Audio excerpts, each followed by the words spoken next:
Bonjour à tous et bienvenue sur la chaîne de l'église UMDV, l'église Un Max de Vie. Nous espérons que ce message va vous encourager et vous rapprocher toujours plus du Seigneur. N'hésitez pas à vous abonner à notre chaîne YouTube pour ne rater aucun des futurs messages. Bonne écoute et soyez bénis. J'aimerais partager avec vous ce matin un texte qu'on a lu, relu, qu'on connaît bien. Et au travers de ce texte, je pense que le Seigneur veut parler à son Église ce matin et qu'il veut nous communiquer des principes, mais au-delà de ça, il veut nous communiquer la vie ce matin. Le titre de mon message, c'est « Pourront-ils revivre ?» Pourront-ils revivre ?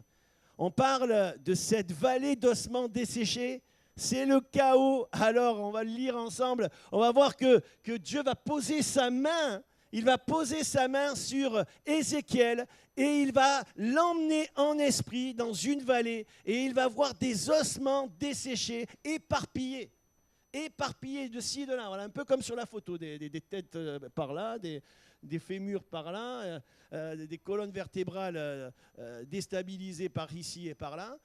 Et voilà que Dieu va lui dire quelque chose d'incroyable. Est-ce que tu crois que ces ossements, ils vont pouvoir revivre? C'est un truc de malade quand même. Et ce matin, on va parler de quelque chose de humainement impossible, mais ce qui est impossible humainement pour nous, c'est possible à lui. Et alors que nous avons l'Esprit de Dieu en nous, Dieu nous appelle à être alignés avec ce que lui croit possible, que nous aussi, nous puissions le croire possible. Il n'y a pas beaucoup d'amen là. Un réveil spirituel, quand il y a un réveil spirituel dans une vie, chez un chrétien, chez une chrétienne, dans une communauté chrétienne, dans les églises, ça se voit, ça s'entend, et il y a en fait visiblement une manifestation de la puissance de Dieu au travers de cette communauté. Merci Seigneur, on a commencé, on n'était pas grand-chose. Il y a eu une action puissante du Saint-Esprit qui a fait que jour après jour, Dieu a ajouté à son Église ceux et celles qui sont sauvés. Mais il y a quand même une différence, écoutez-moi bien, entre un réveil spirituel et aller à l'Église. Le réveil spirituel, par exemple, qu'il y a eu à Azusa Street, on connaît tous ce réveil spirituel. Dans cette rue, dans cette église, à un tel point que les gens qui marchaient dans la rue, sans qu'on leur parle de Jésus, se mettaient à genoux et pleuraient, convaincus de péché, tellement la manifestation de la puissance du Saint-Esprit était forte. Un réveil spirituel comme on a vécu au siècle dernier, en 1930, 1940 en France, avec la venue des ministères Douglas Scott. Le réveil qu'a connu l'île de la Réunion n'était pas juste un rassemblement de croyants à un endroit bien précis, qu'on appelle l'Église, mais une manifestation, une démonstration de la puissance de Dieu. De la puissance de Dieu, mes amis. Je n'ai rien contre la technologie, au contraire, je suis pour l'excellence, mais rien ne remplacera la puissance et la démonstration de l'Esprit. On peut avoir toute la technologie, on peut avoir les millions de followers et avoir peu de puissance, avoir peu de démonstration, parce qu'on est juste dans l'extérieur et on n'est pas dans ce qui fait l'essence et la puissance de l'Évangile. Je crois, mon frère, ma sœur, que Dieu veut nous amener personnellement et veut amener son Église à un réveil spirituel. Amen. J'aimerais qu'on lise Ézéchiel chapitre 37 et le verset 1er, s'il vous plaît. Ça commence trop bien. C'est Summer, hein? Voilà. Non, 37 verset 1er. J'ai dit 36, 37, s'il te plaît. Peut-être je t'ai donné les mauvaises références. Ézéchiel 37, verset 1er au verset 11. La main de l'Éternel se posa sur moi. Et l'Éternel m'amena par son esprit et me déposa au milieu d'une vallée pleine d'ossements. Juste avant de continuer, la main de l'Éternel se posa sur moi. Je me rappelle au début de ma conversion, j'avais la jambe cassée. Et je ne pouvais pas marcher, j'en avais pour 2 mois. Et dans notre église, l'église où j'ai grandi à Aix-en-Provence, il y avait ce missionnaire Aimé Cizeron. Et en fait, c'était un ancien scaphandrier à Toulon. Il avait des morceaux de main. Bref. Et au moment où je me suis approché, j'étais tout jeune, moi, j'avais 17 ans. Il va m'imposer les mains et instantanément, je vais être guéri. Je vais casser le plâtre. J'avais senti le feu en moi. J'ai dit, mais je ne vais pas rester avec ce plâtre, là, interdiction. J'ai pété le plâtre ici et là, et le Seigneur vraiment m'avait guéri. Et je dirais une chose, c'est que j'avais été guéri de la jambe, mais j'avais un torticolis après à cause de la main. Non, je rigole. Non, il avait la main lourde. Il a posé sa main sur moi, ma foi. Et je me rappellerai toujours quand il prie. Il dit, le Seigneur te guérit. Il me dit, je prie pour que ce jeune homme soit un serviteur de Dieu.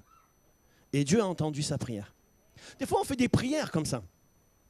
On fait des prières comme ça, mais il y a une différence entre un homme rempli du Saint-Esprit, rempli de la présence de Dieu, qui va être accompagné d'une démonstration de puissance, et quelqu'un qui va parler, et c'est juste des discours. Dieu ne nous appelle pas à être des hommes qui faisons des discours, mais Dieu cherche des personnes qui laissent la main de Dieu se poser sur eux. J'aurais pu ne pas me lever, mais je me suis levé. Je ne me suis pas levé pour un homme, je me suis levé pour Jésus. Je me suis levé en croyant que Jésus, au travers de cet homme, il pouvait me guérir. Et quand nous venons dans une réunion, nous devons rechercher une seule chose, c'est que la main du Seigneur, elle se pose sur nous. C'est ce qui fait toute la différence. Oui ou non?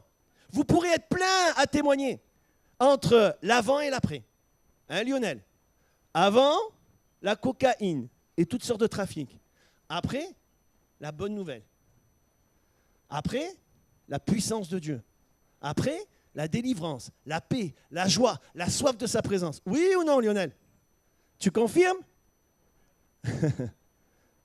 Et chacun d'entre nous, si je vous interroge, on voit la différence quand la main de Dieu, elle est sur nous, quand elle n'y est pas.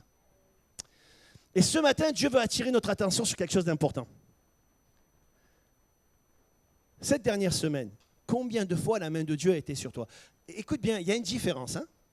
Le Seigneur, il est omniprésent, il est toujours là. Mais sa main n'est pas toujours sur nous. La Bible dit que là, la main de l'Éternel s'est posée sur son serviteur Ézéchiel. Hein? Comme Jésus a posé sa main sur les disciples et chassé les démons.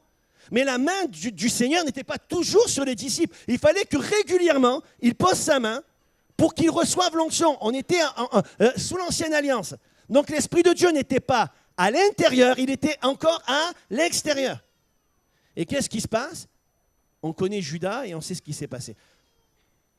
Que ce matin, nous puissions être assoiffés de sa présence et, je dirais, désireux que la main de Dieu soit régulièrement sur nous. Bon, je n'avais pas prévu de parler de ça, mais c'était une bonne petite intro. Alors. Il me fit promener, verset 2, sur eux, sur les ossements, en tous sens, et je constatais que ces ossements étaient innombrables sur toute l'étendue de la vallée et qu'ils étaient totalement desséchés. Il me demanda, fils de l'homme, crois-tu que ces ossements revivront? Je répondis, toi seul, Seigneur, éternel, tu le sais. Puis il me dit, prophétise sur ces ossements-là et dis-leur, ossements desséchés, écoutez ce que dit l'Éternel. Voici ce que vous déclare le Seigneur, l'Éternel. Je vais faire venir en vous l'esprit et vous revivrez. Je mettrai sur vous des nerfs. Je vous revêtirai de chair. Je vous recouvrirai de peau. Je mettrai en vous l'esprit et vous revivrez. Et vous reconnaîtrez que je suis l'Éternel. Je prophétisais donc comme j'en avais reçu l'ordre. Et tandis que je prophétisais, il y eut soudain un bruit, puis un mouvement se produit et les eaux se rapprochèrent les uns des autres. Déjà, rien qu'il arrive ça, tu cries déjà. On continue. Ouais, nous, on lit ça comme ça, mais on crie là. Vas-y, verset 9. Et pendant que je regardais, attends, pardon, excuse-moi. Et pendant que je regardais, voici qu'ils se formaient sur eux des nerfs. Là, là, là, là. Ouais, c'est bon, vas-y. Verset suivant, je croyais que je ne l'avais pas lu. Verset 9. Alors l'Éternel me dit, fils d'homme, prophétise à l'adresse de l'Esprit. Prophétise et dis à l'Esprit, voici ce que déclare le Seigneur l'Éternel. Esprit vient des quatre coins du ciel et souffle sur tous ces morts pour qu'ils revivent. Je prophétisai donc, comme il me l'avait ordonné, alors l'Esprit entra en eux, ils reprirent vie, ils se dressèrent sur leurs pieds, et ce fut une immense armée. Amen. Et ce fut une immense armée. Verset 11, fils d'homme, ces ossements-là, c'est toute la communauté d'Israël. Voici ce qu'ils disent, nos os sont desséchés, notre espérance s'est évanouie, notre vie est brisée. On va prier, vous voulez bien? Seigneur, tu es là, et ta parole, Seigneur, elle est la vérité. J'ai tellement besoin, Seigneur, ce matin, que tu puisses, Seigneur, m'animer de toi, de ton Saint-Esprit. Que je ne sois pas juste cette cymbale qui retentit là, mais Seigneur, que au travers de ma bouche, Seigneur, tu puisses toucher nos cœurs. Qu'au travers de ma bouche, Seigneur, ce qui est mort puisse reprendre vie. Seigneur, je prie que ta parole, elle n'a pas changé. Elle ne retourne pas vers toi sans avoir eu un effet. Et je prie qu'elle ait un effet dans nos cœurs ce matin, au nom de Jésus. Amen. Donc, première diapo, les ossements desséchés, c'est l'image d'une vie spirituellement morte, une absence de vie de l'esprit. Les ossements desséchés, c'est l'image d'une vie spirituellement morte, une absence de vie de l'esprit. J'aimerais voir premièrement une chose avec vous, c'est une vie chrétienne stérile. Malheureusement, ça peut être le cas, c'est mon premier point, une vie chrétienne stérile. On voit que là, c'est un truc de malade qui se passe. Imaginez, on se met à la place d'Ézéchiel. On est touché par le Seigneur. Il nous transporte en esprit. Déjà, ce n'est pas quelque chose de commun. C'est un truc de fou. Je sors de mon corps, je parcours ce monde, mais plus dans mon corps, hors de mon corps, en esprit. Et Dieu me montre quelque chose, je dirais, de déstabilisant. Il dit, mais où tu m'amènes là, Seigneur? Moi, je pensais qu'il allait m'amener à un endroit où il y a des cascades, des cocotiers, un peu de mangue, un endroit bien vert, là, un endroit où je vais pouvoir me poser tranquille avec un peu de soleil. Mais tu arrives dans une vallée où il y a des ossements de partout, c'est morbide, et voilà que le Seigneur te dit, voilà, ben c'est mon peuple. Ça calme là. En fait, Dieu est en train de montrer à son prophète un auditoire sourd, incapable de vivre la vie de Dieu. Il n'y a plus d'espoir, ils ne vivent plus de miracles, ils ne gagnent plus des âmes, ils sont sans vie. Comment des ossements peuvent faire quoi que ce soit? Et c'est l'image, malheureusement, des fois, de notre vie. Moi, je le confesse, déjà le premier ce matin, alors que je vous apporte la parole de Dieu, que dans ma vie spirituelle, même dans ma vie quand j'étais pasteur, j'étais comme ces ossements. J'ai eu une période de ma vie où les blessures que j'avais étaient tellement profondes que l'Esprit de Dieu voulait se poser sur moi, me restaurer, me renouveler, me relever, mais j'étais sourd, j'étais aveugle, j'étais incapable de ressentir quoi que ce soit. Des ossements ne ressentent rien, n'entendent rien, ne voient rien, ils en sont incapables. J'étais incapable, malgré que j'avais vécu la nouvelle naissance, vous m'entendez là? Malgré que j'avais vécu des miracles avec Dieu, malgré que Dieu s'était servi de moi plusieurs fois et même se servait encore de moi, mais Dieu honore la foi de tous les gens qui sont là aussi quand même. Ça ne veut pas dire parce qu'il y a des miracles que Dieu approuve tout ce que je fais et que je suis dans un état impeccable. J'étais dans un état pas du tout impeccable. Il y avait une dépression, il y avait quelque chose qui était asséché dans mon cœur jusqu'à ce que la parole de l'Éternel me fût adressée et qu'au travers d'une maladie, je puisse me poser les bonnes questions et à un moment donné, me rendre compte que j'étais desséché. Et j'ai posé cette question, est-ce que je pourrais à nouveau ressentir? Vous savez, quand on passe des épreuves dans notre vie, des chocs émotionnels, des chocs spirituels, des chocs familiaux, hein, où tu ne t'attends pas à ça, d'un coup, paf, ton père, ta mère, ton frère, ta sœur te disent des mots qui te fracassent, où on vit des conflits, on vit des séparations, on vit des divisions. Ça nous est tous arrivé, on a tous une famille, donc il n'y a rien de parfait dans une famille. Ça nous est tous arrivé d'avoir des amis qui nous tournent le dos. Ça nous est tous arrivé, oui ou non, de vivre des injustices. Je ne pense pas être le seul. Je ne pense pas être le seul, on n'est pas épargné. Jésus a promis qu'il serait toujours avec nous, mais il n'a pas dit qu'on serait épargné. On n'est pas épargné, malheureusement. On vit dans un monde imparfait, avec le péché, donc on ne sera jamais épargné. Et il a fallu toute la grâce de Dieu et que je laisse le Seigneur poser sa main sur moi, parce que ce qui est impossible aux hommes, c'est possible à Dieu. Quand on est serviteur de Dieu, quand on est chrétien, on a affaire avec l'impossible. Mais heureusement qu'Ézéchiel était un homme réveillé et que la main de Dieu a pu le guider, le conduire, et il a vu la gloire de Dieu. Ézéchiel, il est triste, il est choqué. Tu ne peux pas te réjouir quand tu vois des chrétiens qui sont à l'ouest, des chrétiens qui sont liés et enchaînés. Quand tu as connu des hommes, des femmes qui prêchent l'évangile, des hommes et des femmes qui parlent de Dieu dans leur entourage, qui gagnent des âmes, qui prient le Seigneur, qui remportent des victoires, qui communiquent la foi, qui communiquent la vie. Et d'un coup, tu les vois asséchés, desséchés, tu les vois étalés à terre. Tu ne peux pas te réjouir, tu les vois morts spirituellement. Pourront-ils revivre?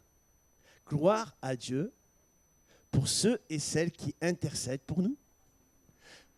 En toute humilité, je dis merci Seigneur pour l'épouse que j'ai. Et pour la famille de Dieu que j'ai aussi, parce que pas beaucoup ont vu que j'étais en détresse. Mais c'est pas grave, je ne dis pas ça pour vous culpabiliser ici et là. Hein. Je masquais bien les choses, hein. Je mettais bien le maquillage qu'il fallait. Pour pas qu'on me pose des questions, je voulais pas être un fardeau pour personne, mais je peux dire une chose. Merci Seigneur pour ceux et celles qui ont intercédé pour moi. Merci Seigneur pour mon épouse qui a intercédé pour moi. Nous avons besoin des uns et des autres.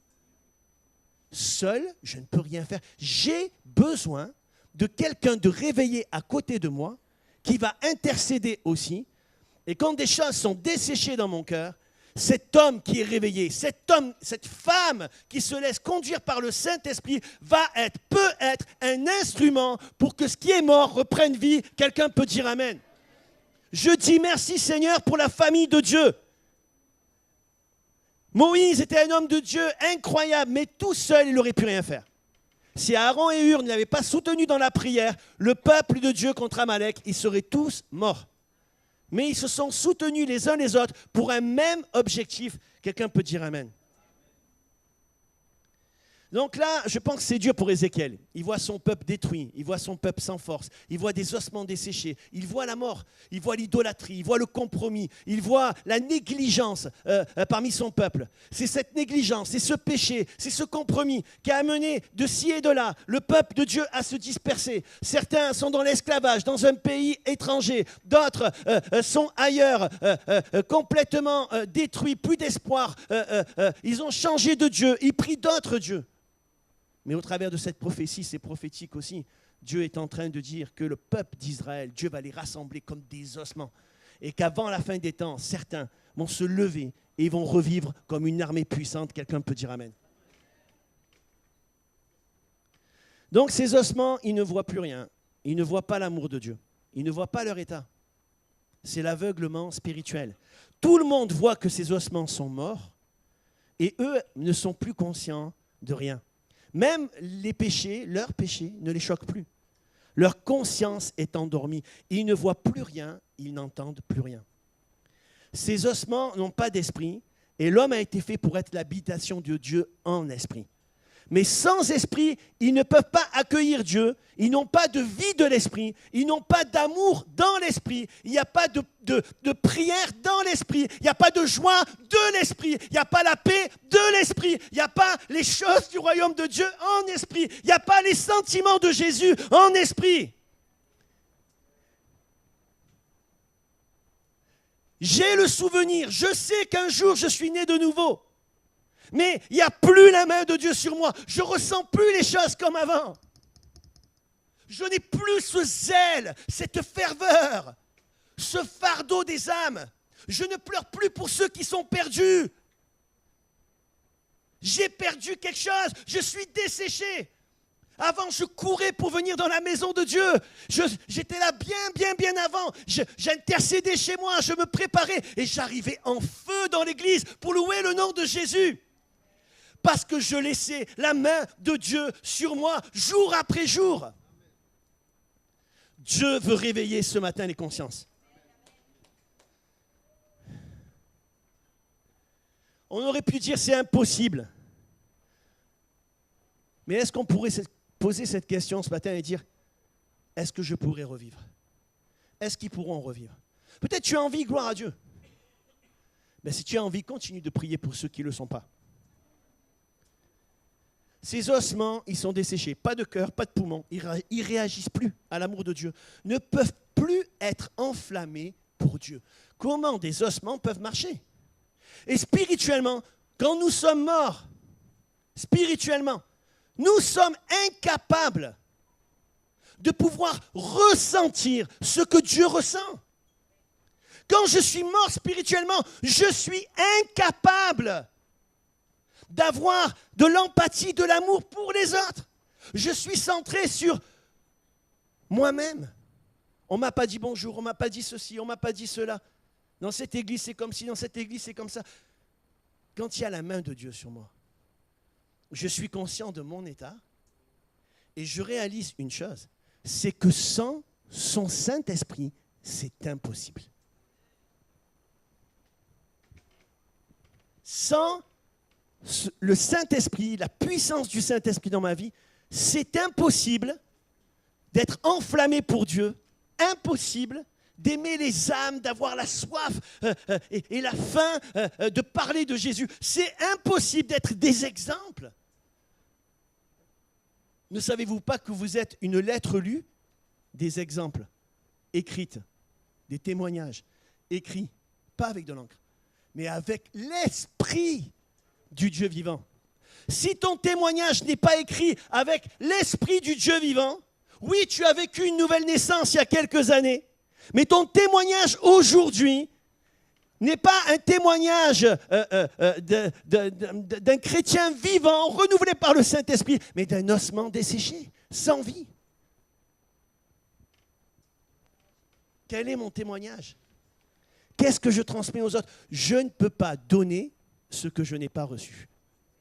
Et chaque jour, j'ai besoin de recevoir dans mon intimité avec Dieu, sans la prière, sans l'intimité, sans plier les genoux, mon frère, ma sœur. Sans ce contact avec le Saint-Esprit, je suis incapable d'aimer comme Jésus aime. Je suis incapable de pardonner. Je suis incapable de supporter les injustices. Je suis incapable d'accepter, je dirais, des difficultés dans mon quotidien, des épreuves dans la vie. Mais je vais m'emporter, je vais me mettre en colère parce que je suis dans le contrôle. Mais quelqu'un qui est rempli du Saint-Esprit, il n'est plus dans le contrôle. C'est plus entre mes mains, c'est entre les mains du Seigneur.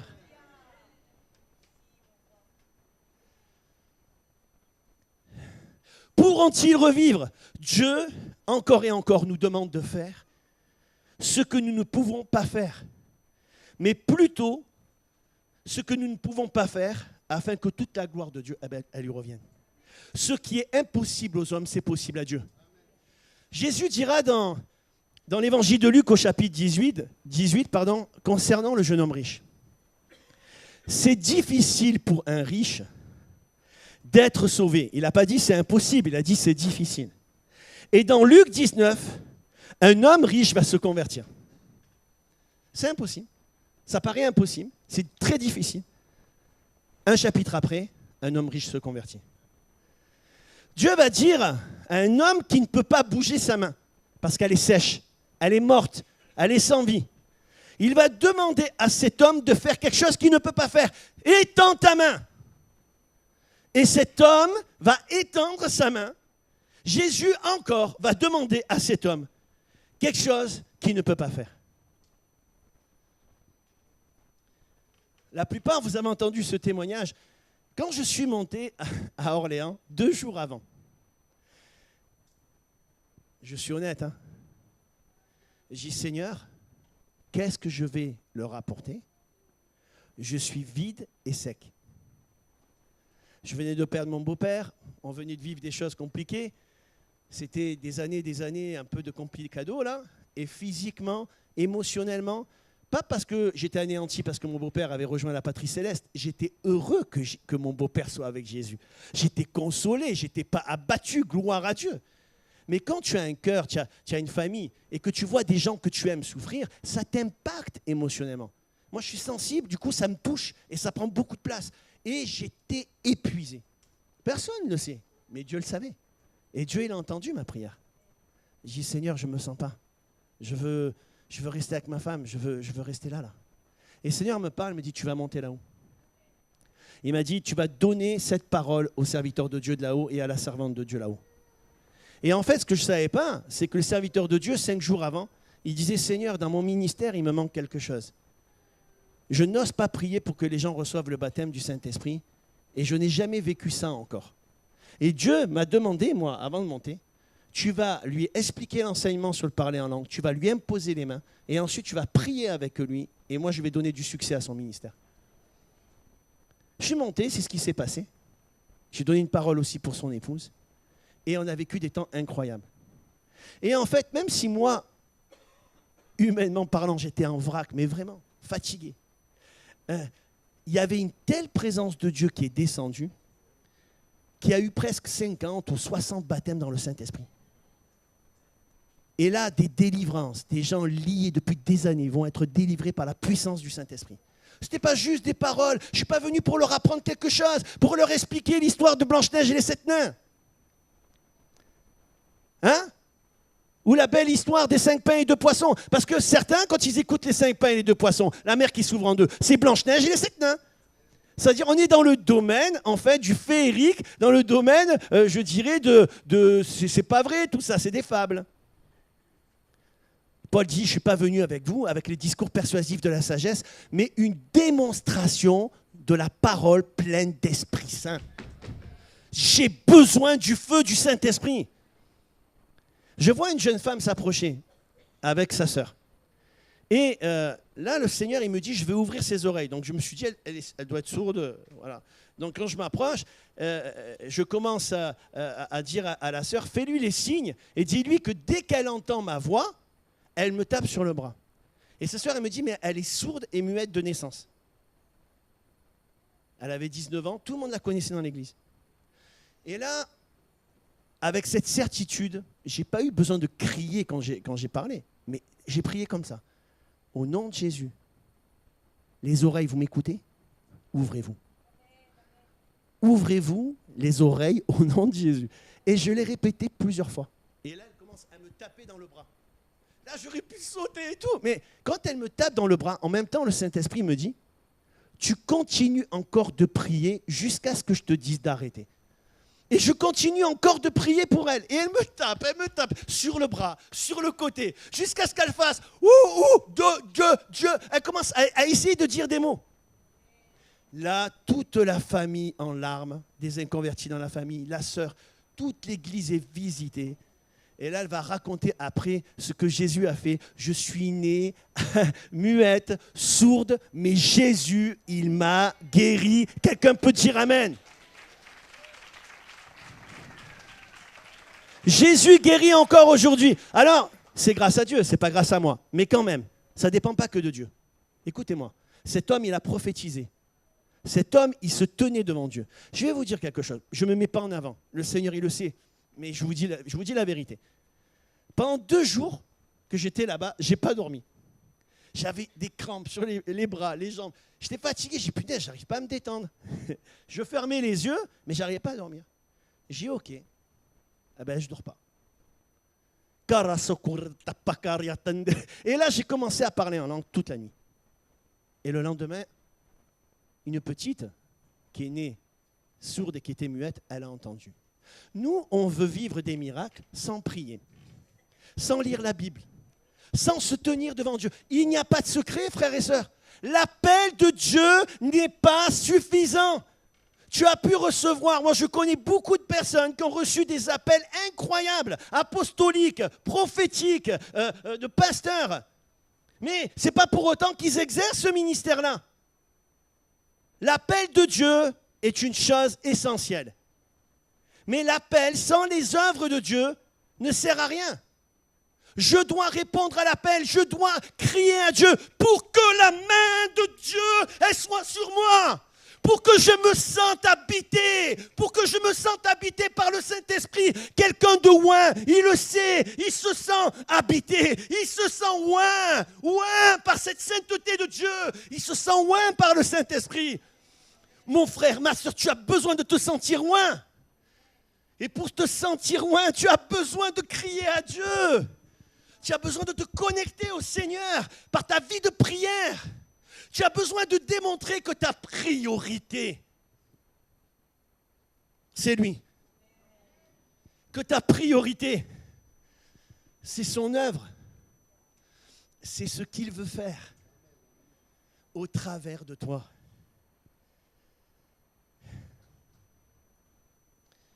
Ézéchiel, il a été conduit par le Saint-Esprit. Écoutez ce qu'il dit. Il dit, je prophétisais selon l'ordre que j'avais reçu. Selon l'ordre qu'il a reçu. La Bible nous dit, il a plu à Dieu de sauver les hommes, les femmes, par la folie de la prédication. La prédication, elle est tellement importante. Et que personne ne me dise le contraire, elle est trop importante. C'est la prédication de l'évangile qui réveille les morts. La prédication de l'évangile, c'est une folie pour ceux qui périssent, mais une puissance pour celui qui croit. Dieu ne cherche pas des religieux, des gens traditionnels, des gens... C'est pas l'extérieur. Il y en a, ils ont l'extérieur. Ça se passe à l'extérieur. Il y a une certaine, je dirais, sobriété, pudeur, piété. Il y a une connaissance biblique. Il y a une fidélité. On est là, on vient à la réunion. Tu passes pour être vivant, dira le Saint-Esprit. Mais tu es mort. Mais tu es mort.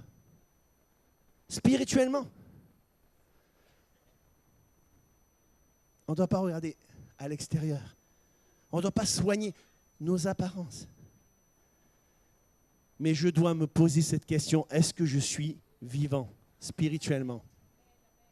Et si ce n'est pas le cas, alors que je commence à prophétiser sur moi-même, je prophétisais sur ces eaux, ainsi parle l'Éternel. Oh mon âme, oh Patrick, qu'est-ce qui t'arrive? Regarde ton état. Tu es mort spirituellement. Tu ne ressens plus rien. La main de Dieu n'est pas sur toi. Juste tu es visité de temps en temps. Mais tu es devenu un religieux. Oh Patrick, pose-toi les bonnes questions. Où tu en es avec moi? Où j'en suis avec toi? Ça fait combien de temps que ma main ne s'est pas posée sur toi? Pourquoi tu ne te poses pas les bonnes questions? Est-ce qu'on se pose les bonnes questions? Dieu cherche des hommes et des femmes qui prophétisent. Des hommes, des femmes qui disent, Seigneur, je me sens incapable de faire ces choses. Ma vie est bornée de négligence et de compromis. Mais je prophétise et je choisis que ma vie soit à 200% pour Jésus. Je ne suis pas en colère. Amen.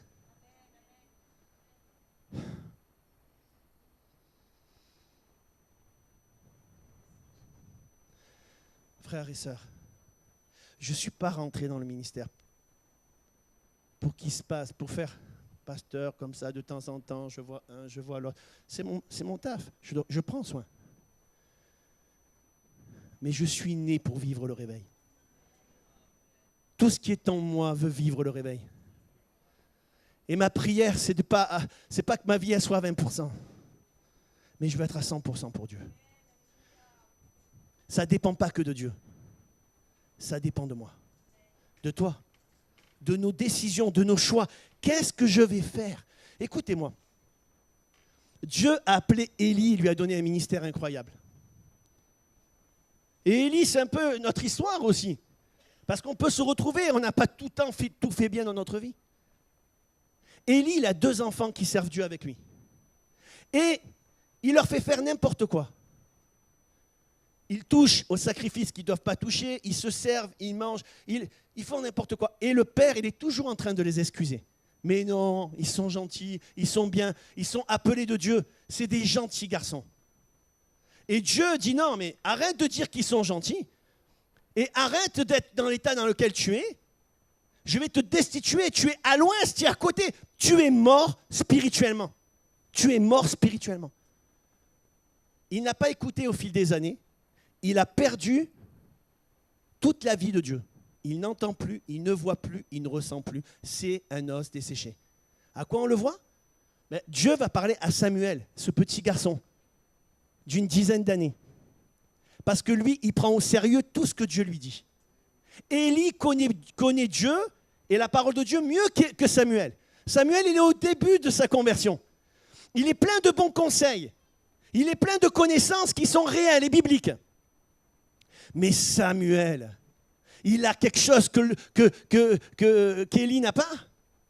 Il prend au sérieux tout ce que Dieu lui dit. Il obéit à Dieu. La Bible nous dit que les chandeliers n'étaient pas éteints. C'est-à-dire qu'à chaque fois, il allumait le chandelier. C'est important, Dieu veut que le chandelier soit toujours allumé, qu'il ait plein de propositions. Dieu a dit de faire comme ça, il faut faire comme ça. Mais non, c'est pas grave les enfants, c'est pas grave. Dieu vous pardonnera, dira Élie à ses enfants. Vous pouvez voler, vous pouvez mentir. Moi aussi, ça m'arrive un peu de temps en temps. Et Dieu nous pardonnera. Non seulement Dieu ne l'a pas pardonné, Dieu l'a destitué. La vie chrétienne, ce n'est pas un jeu. Dieu, quand il dit que tu es mort, tu es mort. Et tu peux paraître vivant, croire que tu es vivant, mais c'est en esprit. Les gens qui sont autour de toi, ils sont capables de dire si tu es vivant ou si tu es mort. Quelqu'un qui a la douceur du Saint-Esprit, quelqu'un qui a l'amour de Dieu, quelqu'un qui est renouvelé, qui a la main de Dieu sur lui constamment, il attire tout le monde. Il donne envie. Oh, j'ai envie de prier comme elle. J'ai envie de prier comme lui. Elle est en paix. Il y a toujours quelque chose. Je me sens bien dans sa présence. On est bien dans la présence des gens qui sont réveillés. Je ne dis pas des gens qui gesticulent, hein, parce qu'au début, ça commençait à bouger. Il aurait pu s'arrêter là, mais il n'y avait pas la vie. Ça a juste bougé, ça commençait à bouger. Et des fois, ça commence à bouger dans notre vie. Il y a des choses qui commencent à se faire, et hop, on arrête, on ne va pas plus loin. Non. Quand il y a quelque chose qui est en train de se passer par le Saint-Esprit, je dois aller jusqu'au bout avec le Seigneur, jusqu'à ce qu'il ait accompli sa vie en nous, jusqu'à ce qu'il m'ait restauré, jusqu'à ce qu'il m'ait guéri, jusqu'à ce qu'il m'ait renouvelé, jusqu'à ce que je sois ressuscité.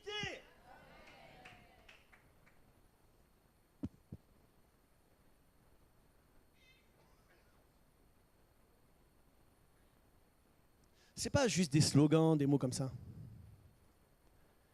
Mais je l'ai vu en esprit et je vais tout faire pour le vivre. Mais pour ma propre vie, je ne peux rien faire pour vous.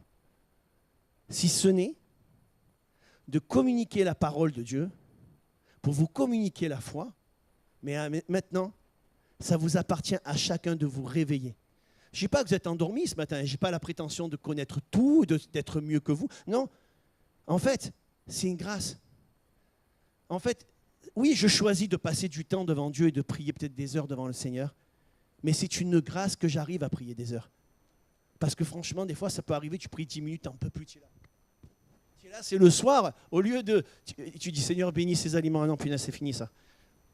Ah, des fois, tu t'es tellement éclaté, tu pries, tu ne sais même pas ce que tu dis. Ça n'est jamais arrivé, ça? Tu es là, tu es en train de t'endormir, bénis ces aliments, alors que tu es dans le lit tranquille, tu as mangé déjà, ça fait 1 heure. Ah ouais. Ça devient mécanique, on est là, on dit, oh pauvre. Non, j'ai besoin que le Saint-Esprit souffle, que la main de Dieu elle soit sur moi. Et là, du coup, que je prie 5 minutes, 10 minutes, 1 heure, c'est un moment de qualité avec le Seigneur. Et c'est un moment qui va changer et qui va faire vraiment la différence dans ma vie. Amen. Je demandais aux musiciens de revenir. Ouais, merci ma fille. Les démonstrations d'une vie remplie du Saint-Esprit, je termine par là. Il me dit, prophétise sur ces os, sur ces ossements, et dis-leur, ossements desséchés, écoutez ce que dit l'Éternel. Voici ce que vous déclare le Seigneur, l'Éternel. Je vais faire venir en vous l'Esprit et vous revivrez. Je mettrai en vous l'Esprit et vous revivrez. Ézéchiel a prophétisé. Ézéchiel a fait ce que Dieu lui a dit, mot à mot. Et ces ossements sont devenus une armée vivante.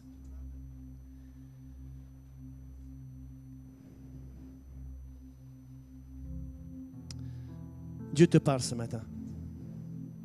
Dieu me parle. Prophétise sur ta vie. Reprends vie. Et alors que tu vas reprendre vie, tu vas pouvoir prophétiser sur la vie des autres. Proclame les promesses de Dieu pour ta vie. Écoutez-moi, on peut fermer nos yeux, écoutez-moi. Certains, ce matin, vous avez reçu des promesses dans votre jeunesse, ou il n'y a pas longtemps. Rappelle-toi ces promesses, ressasse-les dans ton cœur et proclame les promesses de Dieu dans ta vie. Bats-toi et crois à la victoire que Dieu te donne. Tu dois écouter ce matin et réformer tes voies. Quand tu es repris par le Seigneur, ne fais pas comme Élie, mais repens-toi. Réforme ton comportement. Et le Saint-Esprit va souffler sur toi. Nos yeux sont fermés. Vous imaginez, vous qui êtes parents, tu dis à ton fils, à ta fille, mon fils, ma fille, la cigarette, ça tue, ne fume pas. Et toi, tu fumes. Mon fils, ma fille, ne dis pas des gros mots, ne parle pas mal. Et toi, tu dis des gros mots toute la journée. Ne critique pas les uns et les autres. Et c'est ce que tu fais aussi. Ne bois pas. Ne bois pas d'alcool, c'est mauvais pour ta santé. Et toi, tous les jours, tu bois d'alcool. Il y aurait un décalage. Tu n'aurais aucune crédibilité. Tu es enfant de Dieu. Tu es la prunelle des yeux du Seigneur. Tu as tellement de valeur aux yeux du Seigneur que Jésus, il a donné sa vie pour toi. Et toutes tes addictions, Jésus, il les a portées sur la croix. Tous tes péchés, toutes tes faiblesses, tous tes manquements, Jésus a tout porté sur la croix. Il a soufflé sur ta vie. Il a mis ce qu'il y a de plus cher, le Paraclétos, le Saint-Esprit, le Consolateur. Il a consolé ton âme. L'amour que tu n'as pas eu de ton père, de ta mère, lui, il t'a consolé. Il t'a comblé de son amour. L'exemple que tu n'as pas eu de ton père, de ta mère. Jésus est devenu l'exemple de ta vie. Le Père céleste que tu avais besoin. Le Seigneur t'a tout donné par son esprit. Il est tellement crédible. Et il te dit, ressemble-moi. Tu ne peux pas me ressembler par tes propres forces. Tu ne peux pas y arriver. Mais je vais mettre quelque chose en toi. Je vais mettre mon esprit en toi. Et je vais faire que tu me suives. J'ôterai le cœur de pierre et je mettrai un cœur de chair. C'est mon esprit en toi. La main de l'Éternel était sur moi et je me suis mis à prophétiser. Nos yeux sont fermés. La main du Seigneur, elle est sur toi ce matin. Mon frère, ma sœur.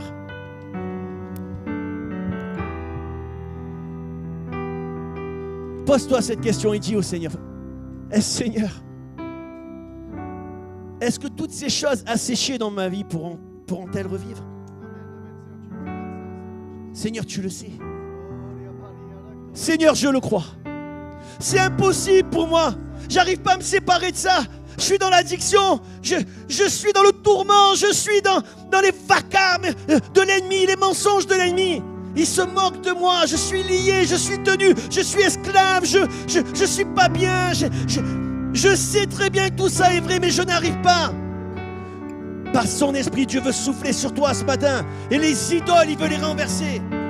L'idole de l'argent, l'idole de certaines choses qui te tiennent et dont tu es esclave.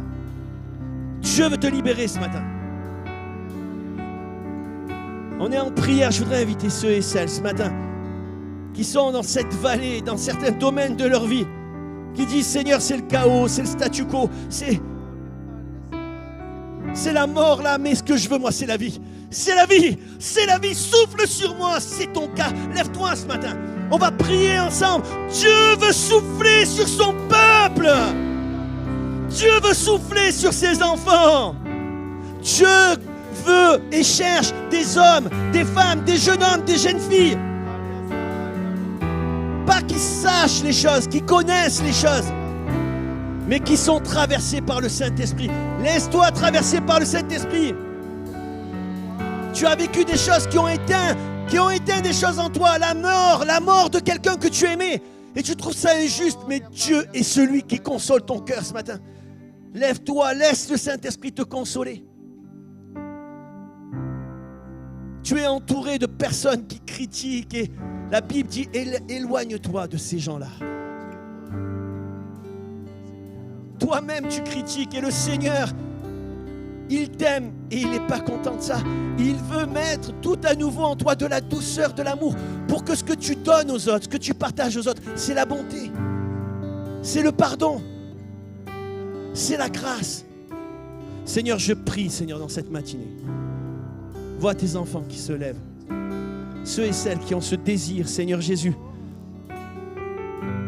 que ta main soit sur eux maintenant. J'ordonne maintenant à toutes les addictions de disparaître. Seigneur, je prie que ce qui est impossible devienne possible. Ce qui a été éteint dans les cœurs, ce qui a été éteint dans les émotions, ce qui a été brisé, piétiné par l'ennemi. Alors toutes ces paroles que tu entends ce matin, ton avenir est incertain. Plus jamais ton mari, plus jamais ton épouse. C'est faux, c'est faux, c'est faux. Au nom de Jésus, je prophétise sur ma vie et sur celle de mes enfants ce matin. C'est faux. Moi et ma maison, nous servirons l'Éternel. Je ne mourrai pas, mais je vivrai au nom de Jésus. Seigneur, je prie pour un réveil spirituel dans nos cœurs, dans nos vies, dans cette église, dans cette région. Souffle, Saint-Esprit. Souffle dans les cœurs et dans les vies.